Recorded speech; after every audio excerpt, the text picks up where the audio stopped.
Hello every one, welcome to my kitchen. இப்போ நம்ம வந்து ஈஸியான சட்னி பார்க்க போகிறோம். சட்னினாலே தேங்காய் வேணும் அப்படின்ற இன்டென்ஷன் தான் எல்லாருக்குமே இருக்குது. எனக்கும் அப்படித்தான். ஆனால் இன்றைக்கி வந்து தேங்காய் இல்லாமல் நம்ம வந்து சட்னி பண்ண போகிறோம். பாருங்கோ, அதுக்கு நான் வேணுங்கிற இன்க்ரீடியன்ஸ் எடுத்து வச்சுட்டுருக்கேன். இது வந்து மதுரை தண்ணி சட்னி, ஹோட்டல் சட்னி அப்படிலாம் பேர் சொல்கிறா. பட் வெரி டேஸ்டியாக இருக்குது, ரொம்ப நன்னா இருக்குது ஆக்சுவலி. பாருங்க, அதுக்கு நான் வந்து இன்க்ரீடியன்ஸ் எடுத்து வச்சுட்டுருக்கேன். ஆனியன் எடுத்து வச்சுட்டுருக்கேன், கருவேப்பிலை வந்து வேணும்னா அவளோட ஆப்ஷன் தான். வேணும்னா போட்டுக்கலாம், போடாமையும் அரைச்சிக்கலாம், வெறுமனை தாளித்து கொட்டுறது கூட வச்சுக்கலாம் நம்ம.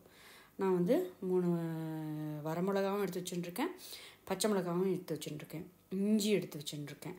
இப்போ வந்து பூண்டு வேணுங்கிறவா கார்லிக்கும் நம்ம போட்டுக்கலாம். அப்புறம் பொட்டுக்கடலை, அப்புறம் கடலைக்காய். இப்போ நம்ம வந்து தாளித்து கொட்டுறதுக்கு கொஞ்சமாக எண்ணெய் விட்டு கடுகு போடாமல் உளுத்தம்பருப்பு கடலைப்பருப்பு மற்றும் போட்டுண்டு நம்ம இப்போ வந்து தாளித்து கொட்டி பாருங்க. அடுப்பில் கடாய் வச்சுட்டுருக்கேன், ஆன் பண்ணிக்கிறேன். இப்போது இதில் வந்து சும்மா ஒரு 2 ஸ்பூன் நீங்கள் வந்து ஆயில் விட்டால் போதும்.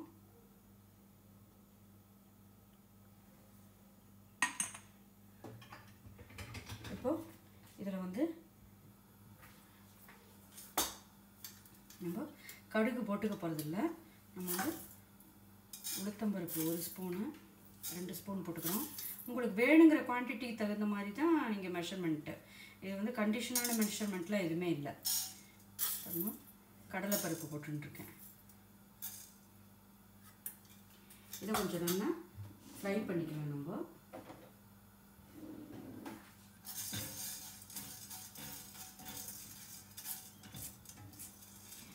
கொஞ்சம் ப்ரௌன் ஆன உடனே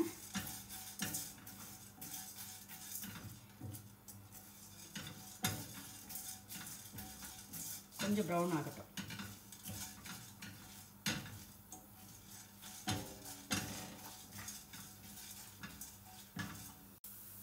பாருங்க, இது நல்லா செவப்பாக வறுந்துடுது. ஒன்று வறுபடுறதுக்கும் ஒவ்வொரு டெக்ஸ்டர் இருக்குது. ஸோ அதனால தான் நான் தனித்தனியாக வறுத்துக்கிறேன். இப்போ இதை நம்ம எடுத்துடலாம்.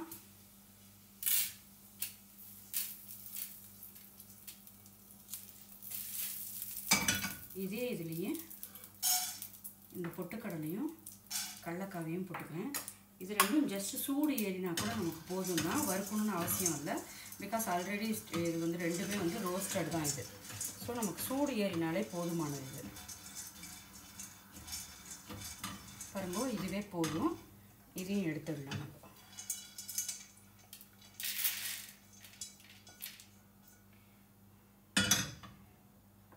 இப்போ வந்து இதே இதுலேயே மிளகா, இஞ்சி நறுக்கி வச்சுருந்தேன். அரைக்க தானே போகிறோம், அதனால் 4 ஆனியன் போட்டிருக்கேன். ஆனியனை இந்த கருவேப்பிலை எல்லாத்தையும் சேர்த்துக்கலாம். இதையும் நல்லா கொஞ்சம் ரோஸ்ட் ஆகட்டும், வறுத்துக்கலாம் நம்ம. பாருங்க, இதுவும் நல்லா ப்ரௌனாக வதங்கி எடுத்து நம்ம இதையும் வந்து ட்ரான்ஸ்ஃபர் பண்ணிக்கலாம். ஏன்னா கொஞ்சம் ஆற வச்சு தான் நம்ம வந்து அரைக்க முடியும் மிக்சியில். ஸோ நம்ம இதையும் ட்ரான்ஸ்ஃபர் பண்ணிக்கலாம்.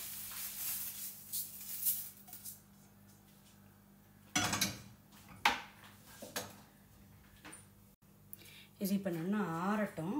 பாருங்கள், இதில் வந்து கொஞ்சமாக புளி போட்டுக்கிறேன் நான். இதுக்கு அடியில் வச்சிட்டேன்னா அந்த சூட்லேயே வந்து உங்களுக்கு புளியும் நல்லா இதாகிடும். அதுக்கப்புறம் இதுக்கு தேவையான அளவுக்கு சால்ட்டு, சட்னிக்கு தேவையான அளவுக்கு சால்ட்டு இப்போதைக்கு நான் போட்டிருக்கேன். இதை பார்த்துட்டு அப்புறமா நம்ம வந்து ஆறட்டும். அரைச்சி வந்ததுக்கப்புறமா பார்த்துட்டு வேணும்னாக்கா நம்ம வந்து போட்டுக்கலாம். இப்போ இது கொஞ்சம் ஆறட்டும். ஆறினதுக்கப்புறம் நம்ம வந்து அரைச்சி எடுத்துக்கலாம். நான் இதே பேன்லேயே கொஞ்சமாக ஆயில் விட்டு தாளித்து கொட்டிக்கிறதுக்கு கொஞ்சமாக ஆயில் விட்டுருக்கேன்.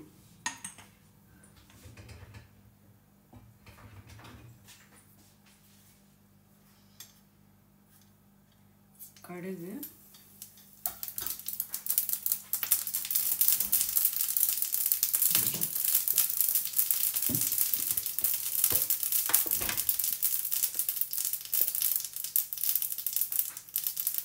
4 கருவேப்பிலையும் போட்டுக்கிறேன்.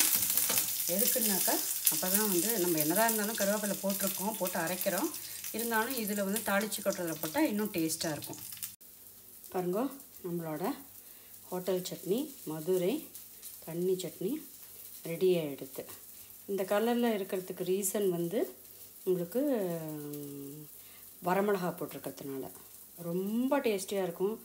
தோசை, இட்லி எல்லாத்துக்கும் தொட்டு சாப்பிட்லாம். ரொம்ப நல்லா இருக்கும். நீங்களும் ட்ரை பண்ணி பாருங்க. ட்ரை பண்ணி பார்த்துட்டு கமெண்ட் பண்ணுங்க. என்னோடய வீடியோவை ஷேர் பண்ணுங்க. என்னோடய சேனலை சப்ஸ்கிரைப் பண்ணுங்க. தேங்க்யூ.